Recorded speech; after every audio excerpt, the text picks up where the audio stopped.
Dad, you can talk to them. Okay, okay, go ahead.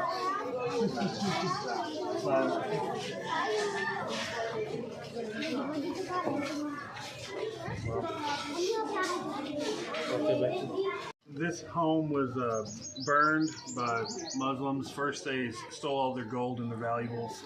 They had 5 families living here, 20-something people. As you can see, looking around, everything's gone. And there's more buildings just like this. This is just one home of a lot of families that are displaced and having trouble